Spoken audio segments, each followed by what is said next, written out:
लातूर जिल्ह्यात 1993 साली एक महाप्रलयकारी भूकंप झाला। या भूकंपात हजारो आयुष्य एका क्षणात उद्ध्वस्त झाली। जे या आघातातून बचावले त्यात सर्वात दुर्दैवी होती लहान लहान मुलं, ज्यांनी त्यांचं सर्वस्व गमावलं। भूकंपाच्या वेळेस मी इयत्ता 8वी मध्ये शिकत होतो।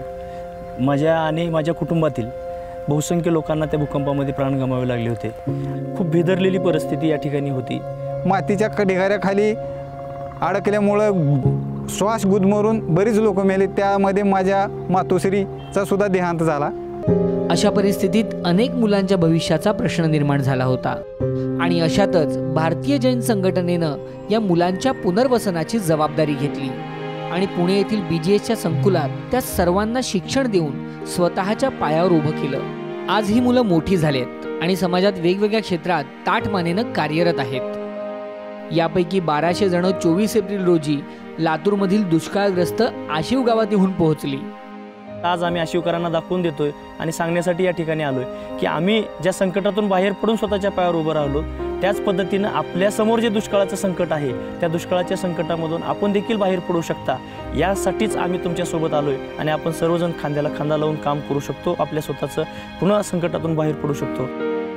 या लोकांनी आशिव गावाची निवड केली कारण आशिव गाव 1993 सालच्या भूकंपाच्या केंद्रस्थानापासून जवळचं गाव होतं।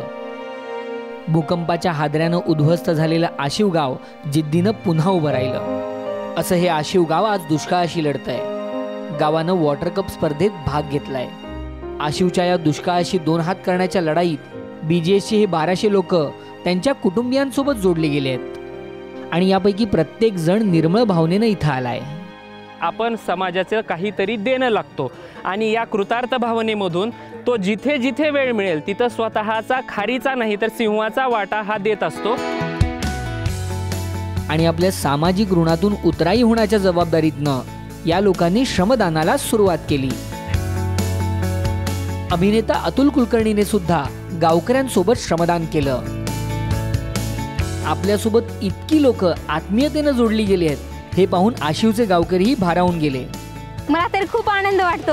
आपण हे सगळे लोक श्रमदान करून हे आता आपल्या गावात आपलं गाव पाणीदार बनवणार आणि पाणी आपलं स्वतःचं पाणी आपण स्वतः वापरणार। आता हा दिवस तर बघून मला लईच आनंद झाला।